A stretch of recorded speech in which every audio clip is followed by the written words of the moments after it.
Welcome back to Nigeria 2015, and let's take you through some of the comments about the card readers. But remember, INEC did conduct card reader tests before the elections in selected areas in the country.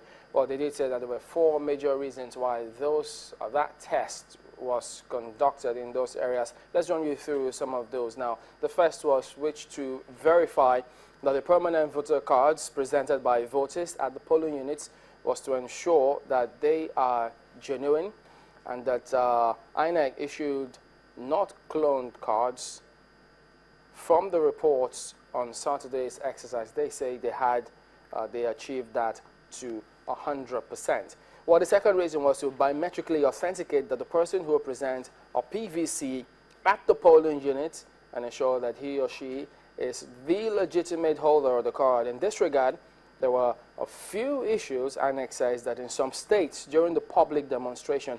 Overall, 59% of voters who turned out for the demonstration had their fingerprints successfully authenticated, but the Commission, in agreement with registered political parties, have provided in the approved guidelines for the conduct of 2015 elections that were biometric authentication of a legitimate holder of that card. And so the form was supposed to be filled. The third reason for that was to ensure that the smart card readers provide disaggregated data of accredited voters in male and female and elderly youth categories. And so some say, look, with this particular third option there, you could be able to eliminate underage voting. And then the fourth reason for that card reader test was to ensure that the smart card readers send the data of all accredited voters to INEC's central server, equipping the Commission to be able to audit figures subsequently filed by polling officers at the polling unit. So they said that with that, no one will be able to manipulate the figures at the end of the day, because even if you do, you will be found out. So after all that exercise, INEC did come up with a verdict in spite of what was said severally. And their verdict was that they were satisfied with that exercise. Remember, it was in some parts of the country and not in every part. But afterwards, and then there were in the north and the south, states that were selected recorded different kinds of performance.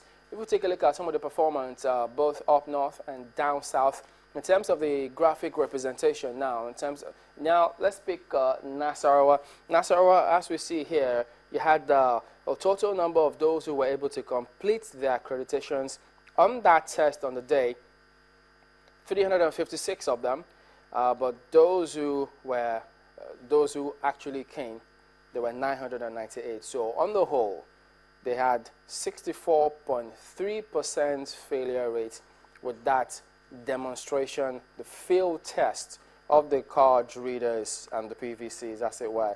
On the day this test was conducted in Nasarawa State. And then we'll move on to the next state, again up north, Niger State. Niger State also had the same kind of figure with Nasarawa. 998 people came out on that day to be accredited.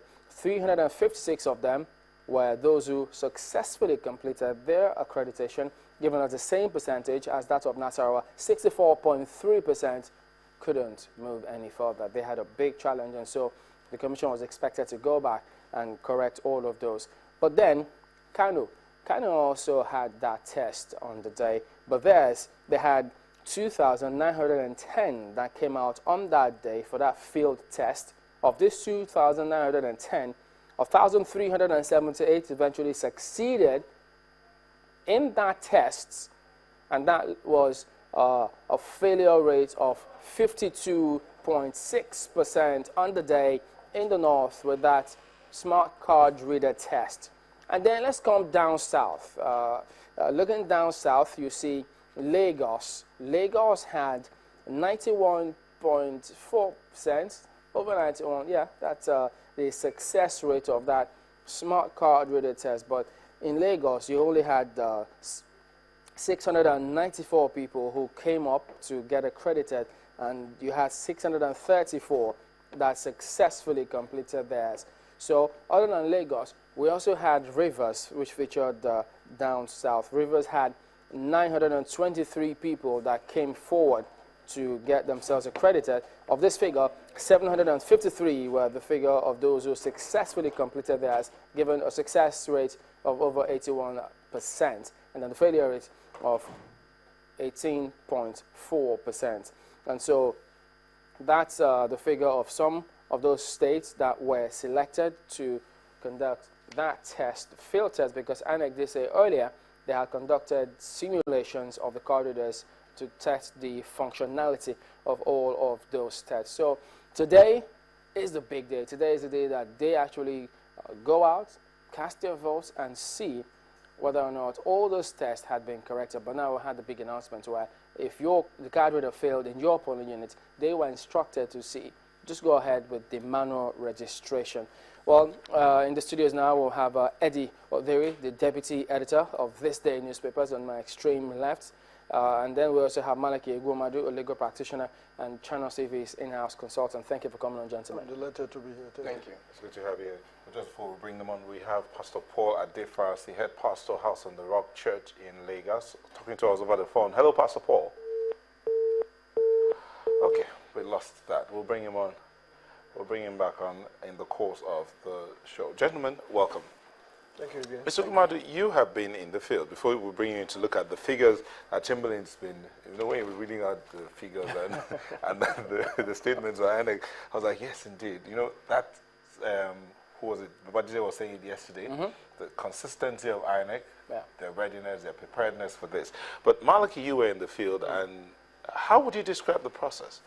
Well, perhaps grant me the indulgence to start by again congratulating channels, because a process that is bereaved of the debate can only become robust if we have platforms like this in which people are beginning to know what the issues are. Now, on the field, because indeed I was there, it's a mixed bag. One is that of the enthusiasm of the people, the determination, the resolve of the people to be part of the process. And I saw that from people like us who had to trek a very long distance, you know, as usual, every 4 years, to be part of it. And then... Why do you subject yourselves every 4 years? My wife and I had taken that as a fun of a sort. And then those who came even under the showers of the rain, the sun in some other areas were very scorching. But you could see the determination of the people to be part of the process. They were interested in every details of the information they got and how they processed those information. Ultimately, what did we get? You had instances in which, in several polling units, the INEC officers in the first instance did not come early enough. When they came, the accreditation took longer time than necessary. But you know, the good news is that they weren't chaos. People were as though they had their eyes fixed on the ball, that today we will have to cast our vote. And I must again commend, this is very unusual of me, but I must commend the president on this call.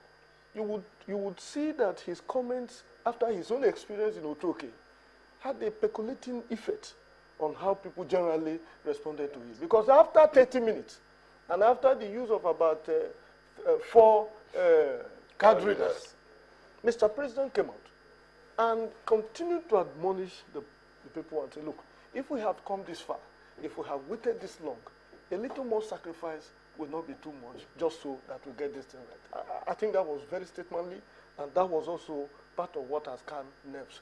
Now, I said it's a mixed bag because, in a sense, we got there believing that all of these things will be in a jiffy. There was hardly any person whose thumbprint went into that card reader who, on the first instant, did not reject it. It will take 2, 3 more attempts before some of us who were lucky scaled through. Now, that added to the number of time that people had to wait. So much so that accreditation in the unit where I was ended around 2 p.m. Now, so when the voting started? Voting about that time, almost immediately. But while we had already lined up, we were also told that the ballot papers were not there. In short, in some other cases, because I also took advantage of that to go around. In Surrey, polling booth 073, polling booth 074 and 5. In some other places, it is that the result sheet has not come.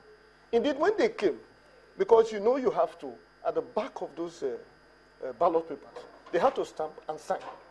All of those things took longer time than was necessary. But I think that the Nigerian people, by and large, were determined, very, very resolved to be part of this process. So the voting started even while the result sheets were not there? I can attest to that, that in those places where the result sheets were not there, they had to wait because there's nothing you can do without the result sheet ultimately. So it was better that the result sheets were available such that when you started the voting, you must be sure that the result sheets were there to compute the result at the end of the day. You said there was no one that got accredited without several attempts with the machine. You'll be sure that I will not monitor every vote. I know. For a considerable number of people who came before me and after me, that was the situation. Okay. Was there a situation where some of them, at the end, after several attempts, they were still unable to? Of course, and get accredited? that brought about the need for the incident form. Yes, there were quite a number of